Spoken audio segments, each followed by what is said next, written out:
a sacred, prophetic Philippine Day, May 28, 2022. Today is the second day. As a former Carmelite nun, I make the novena to the Holy Spirit. And today, the Philippine Flag Day, it will be forever remembered in our Philippine history because now our compatriots, fellow Filipinos in the Philippines and other countries of the world, you will experience now the realization of what Saint Teresa of the Child Jesus has been telling me to do. It is the new Philippine Sacred Prophetic History. With the BBM Sara administration, and as Sir Gerardo V. Calderon said, the 2022 Sacred Prophetic Supreme Commander of the International Order of the Knights of Rizal, with his grace-filled welcome remarks, we are now inspired to realize the Rizal Blumentritt Pamathalaan Academy prophecy with Dr. Ferdinand Blumentritt. Please take note, as St. Joseph tells me, Ferdinand Blumentritt, and we have now the 17th Sacred Prophetic President of the Philippine Republic, Ferdinand Romualdez Marcos Jr. May today, Philippine Flag Day. May today, in every Filipino, wherever they are in the Philippines and other countries of the world, may today begin that Ferdinand Blumentritt, the very best friend of our beloved Dr. Jose Rizal, may you now begin to associate President Ferdinand Marcos Sr. and now President Marcos Romualdez Marcos Jr. in relation to Ferdinand Blumentritt because it is the immortal friendship of Dr. Jose Rizal with Dr. Ferdinand Blumentritt that is paving the way to recover the golden Filipino civilization. Our compatriots, this not very long presentation is a reminder to every Filipino when Saint Teresa called every Filipino to be a saint and hero, a hero and saint. This is the founding anniversary image of Saint Teresa of the Child Jesus. She wanted me to get this image from Carmel of Saint Teresa of the Child Jesus in Gilmore, Quezon City, to realize the Philippines' prophetic future with Dr. Jose Rizal and Dr. Ferdinand Blumentritt. And now, as you are about to see certain video clips, certain videos, YouTube videos, and videos to be uploaded to YouTube in my YouTube channel called Kabanalan, Kabayanihan, Kalikasan, opened by Helena Sanchez Maglambayan, Maria Elena Sanchez Maglambayan of Ontario, Canada, and now is being continued also together with the Philippine Dao Digong Temple, where I am right here right now. Because this is the very temple where Saint Teresa would like to be permanently housed. For Saint Teresa of the Child Jesus, this is her message. I will stay in the Philippine Dao Digong Temple, headed by Master Thomas Leang, with Master Carol Leang and Master Jennifer Lee. She told me, after several pilgrimages in the Philippines, she will only be back here in the Philippine Dao Digong Temple once the pilgrimage delegation, headed by Master Thomas Leang, will be able to go to Russia, because ever since the Russian embassy knows that Saint Teresa of the Child Jesus would like to go to Russia, because according to Saint Teresa of the Child Jesus, by God's most merciful love, in the same way that God has chosen Saint Paul, in the same way, President Vladimir Putin, despite all the crises that are now plaguing the world, with the Ukraine and Russia, but with Saint Teresa, the divine intervention of Saint Teresa of the Child Jesus,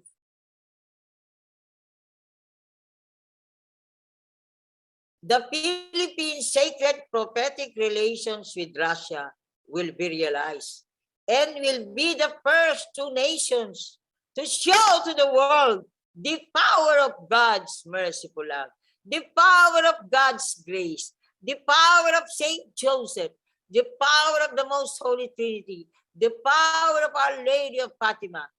All of this power you will experience when you view the videos that are part of this presentation. You will see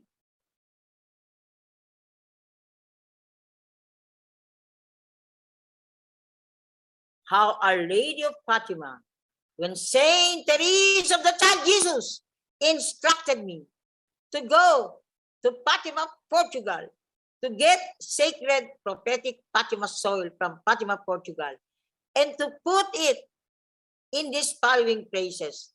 First, in the ancestral home of the Marcos family in San Juan City. I was there with the First Lady Imelda Marcos. We put the sacred soil there, 2000. And then in Malacanang, and then in the UP Diliman,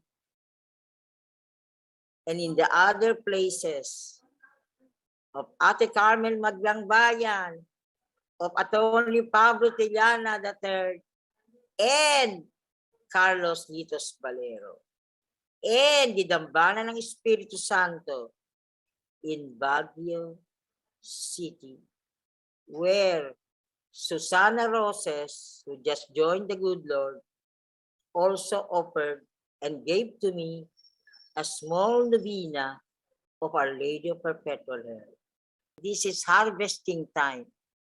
I am now 80 years old, and I started God's call from the Lucena City Carmel of St. Joseph, 1968, when I went out and I started my University of the Philippines PhD dissertation, Pamatalaan, ang pagbubukas sa tipan ng mahal na ina, or sacred prophetic politics, the unfolding of the covenant with the Great Mother.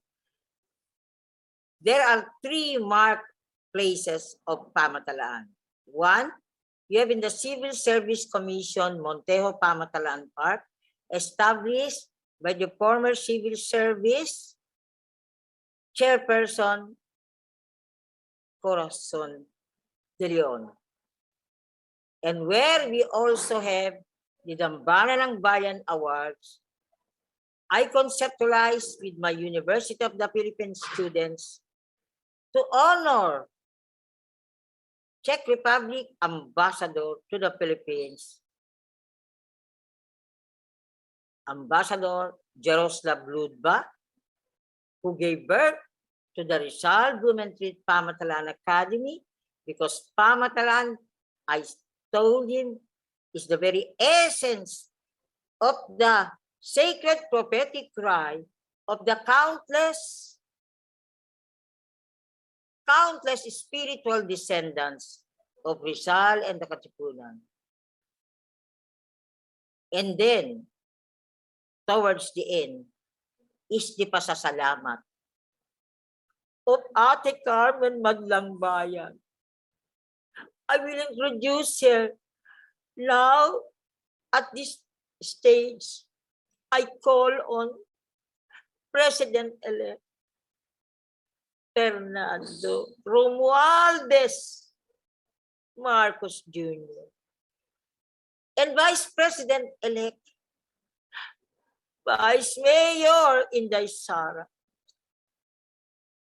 whose local government, Davao City, is now honoring and nurturing the Pamatalaan marker.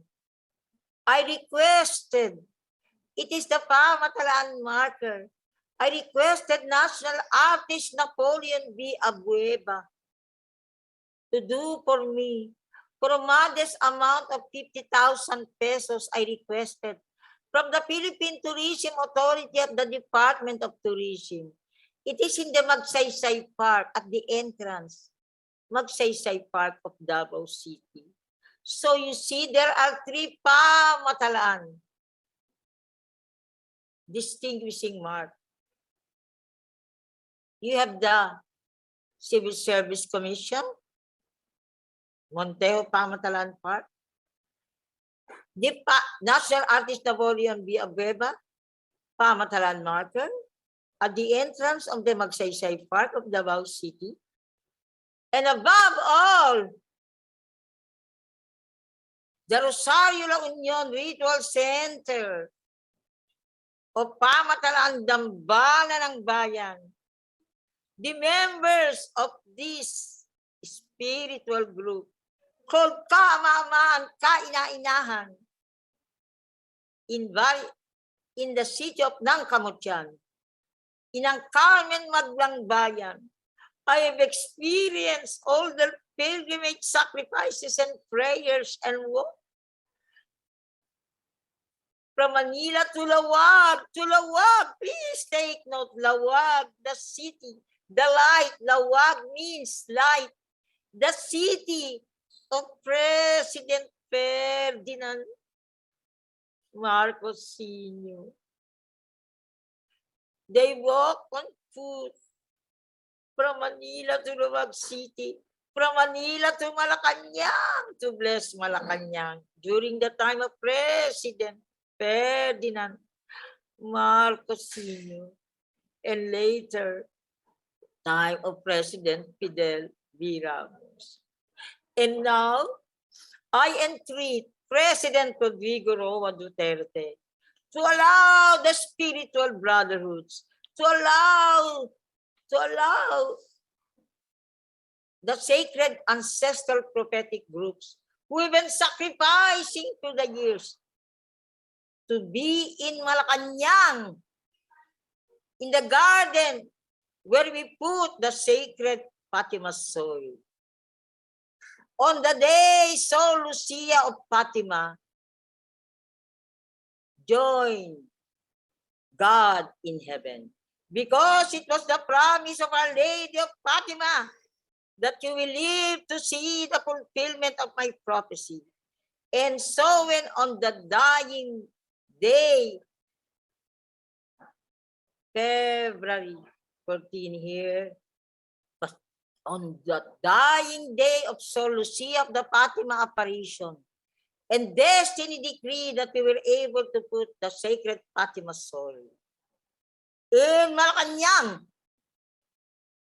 May it be my sincere prayer to the sacred prophetic President Rodrigo Roa Duterte, who hardly knows that I exist.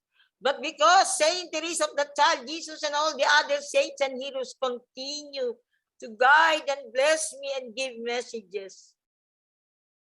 Now, as you leave Malacanang, may it be the wish of the saints and heroes, ancestor saints and heroes, that you welcome us, the humble marginalized, countless kapatiran from the Philippines.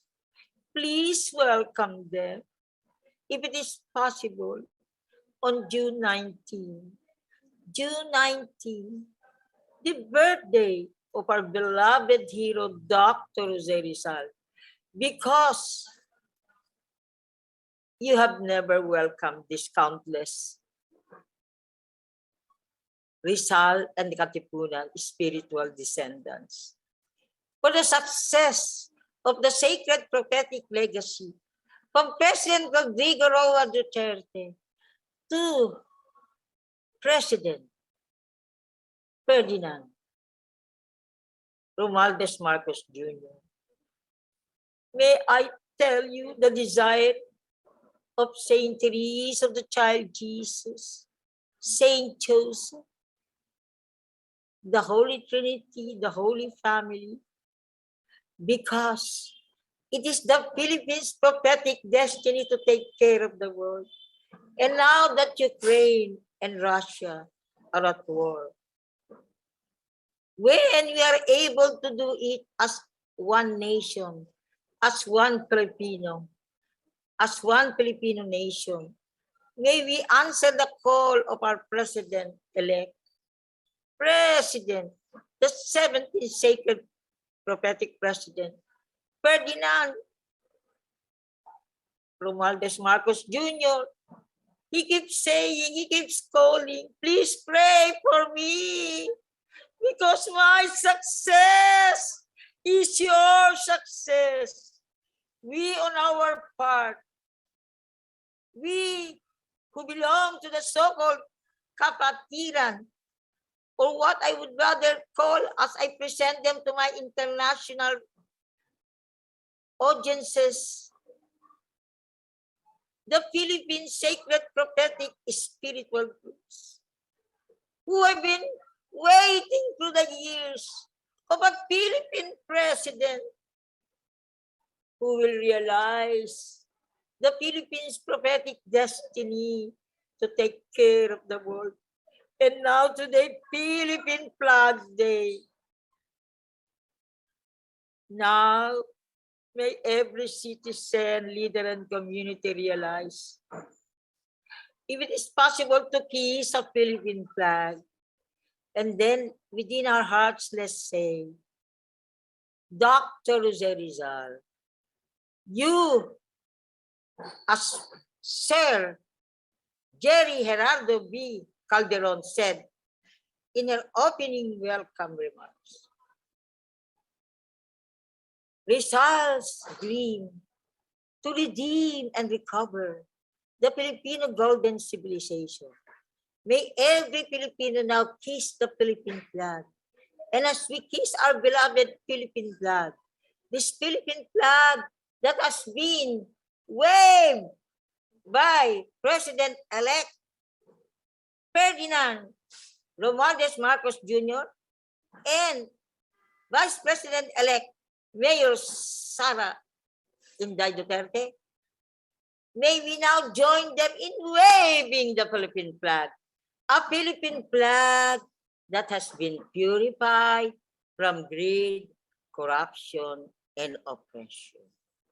So may I now request Helena Sanchez Maglambayan for the opening photo. But before presenting this opening photo of the Pamitinan Protected Landscape, may I first thank Lobesita Daumar from the National Barangay Operations Office, because since 2021, she has been providing us the Zoom link. Because before 2019 and 2020, our online seminars have been with the DILG, Department of the Interior and Local Government, Regional Director Leocadio T. Covela, in We Heal as One for Pilipinas, Dambana ng Bayan.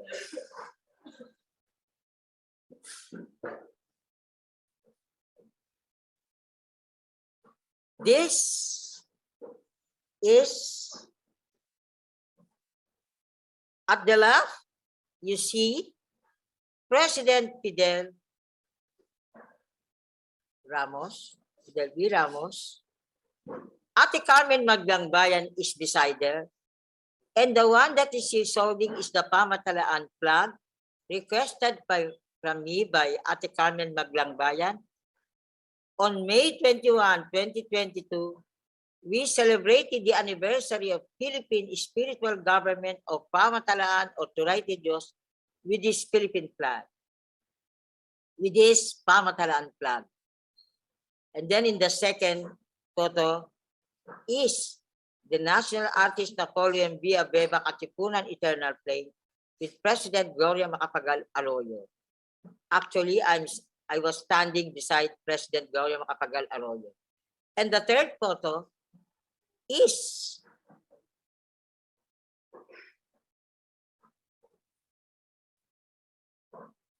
President Joseph Estrada. When, before becoming president, she was contacted by the Mount Manahaw elders to do the ritual cleansing of the Philippine flag. That ritual cleansing of the Philippine flag we did in Mount Manahaw, Pico de Oro, Master Thomas Leang of the Philippine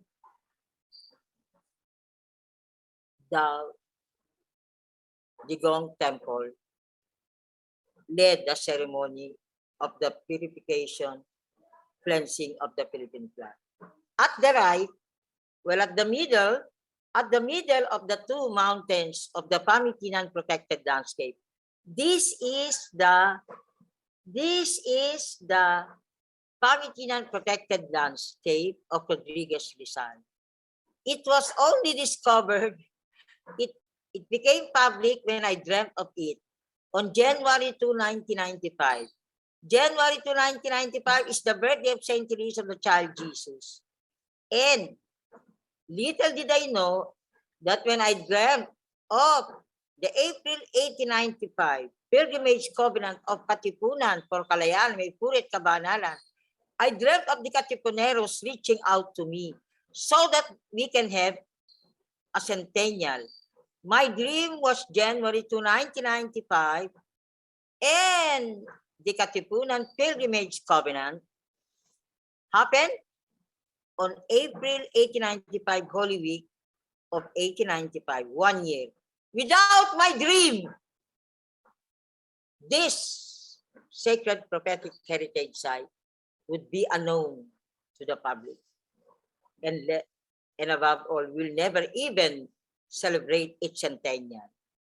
And now, only in March 2021, Saint Teresa of the Child Jesus desired that as we celebrate this Pamitinan protected landscape, let it be known, not just as the pilgrimage covenant of Katipunan, but above all, to serve as the transfiguration temple for the world.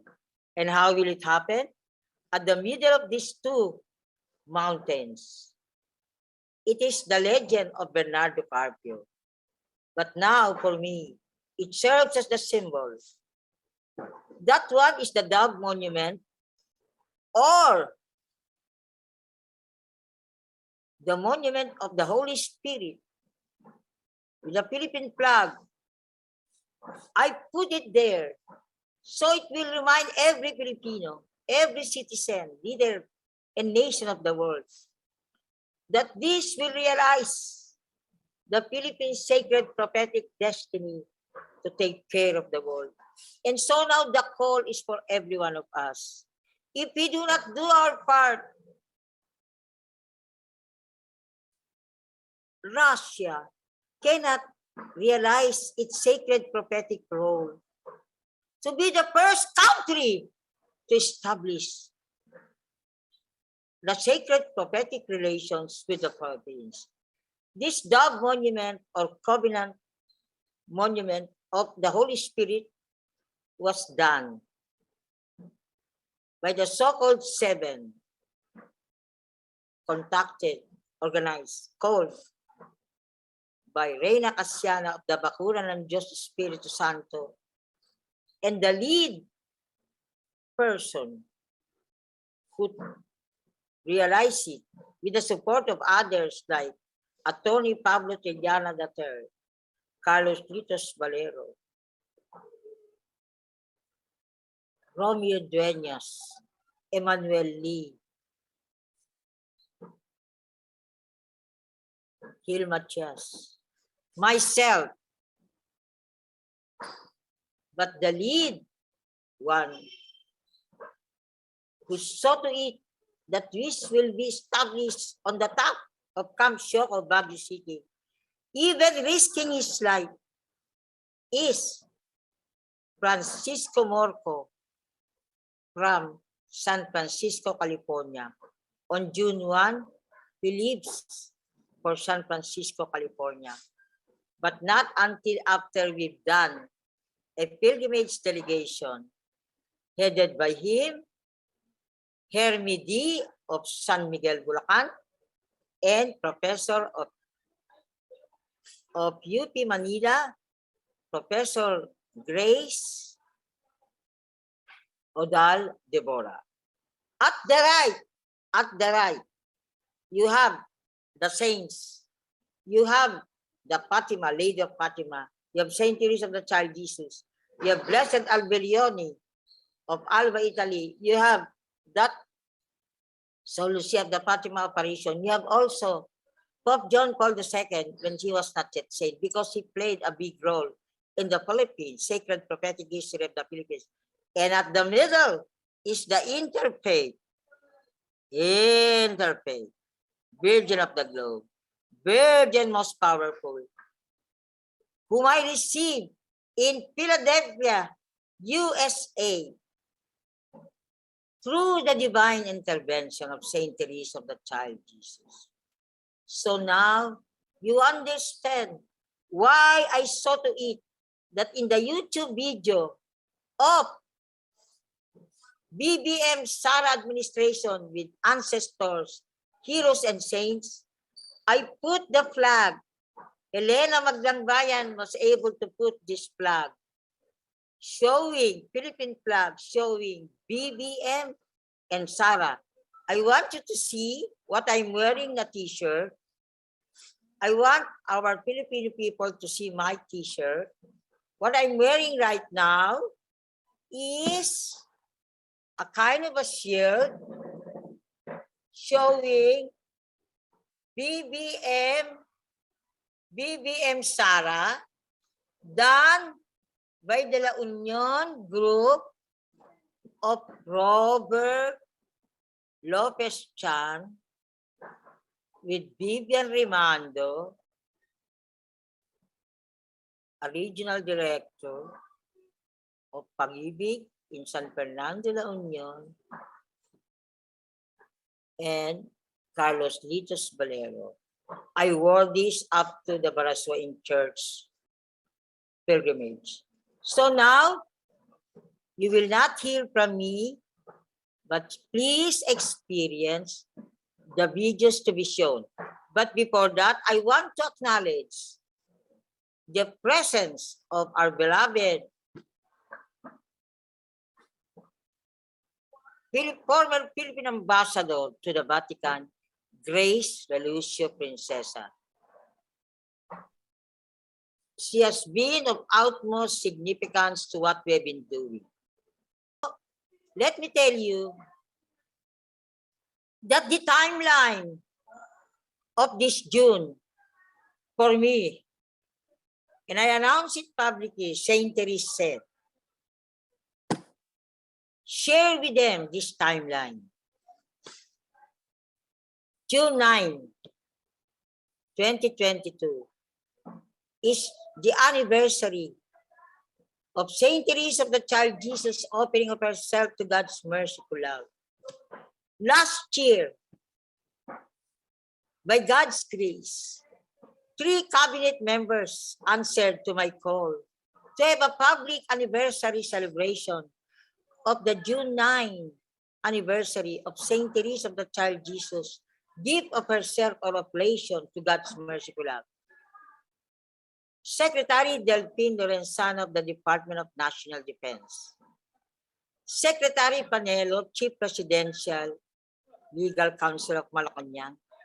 And Secretary Roy A. Simatu, through his director, Hiro B. Masuda. So now, may it be possible that more agencies join in the public celebration of this June 9. And the next in the timeline for June of the Sacred Prophetic, June 2022, is the June 18 anniversary celebration, founding anniversary celebration of the University of the Philippines. The ancestor saints and heroes desire that we do this founding anniversary of the University of the Philippines system in the Rizal, in the University of the Philippines, UP Diliman Covenant Monument, established by the University of the Philippines President Alfredo E. Pascual and the Rizal Blumentritt Pamatalang Academy President Attorney Rafael A. Morales. But it will depend upon these UP leaders to approve or not to approve our founding anniversary celebration.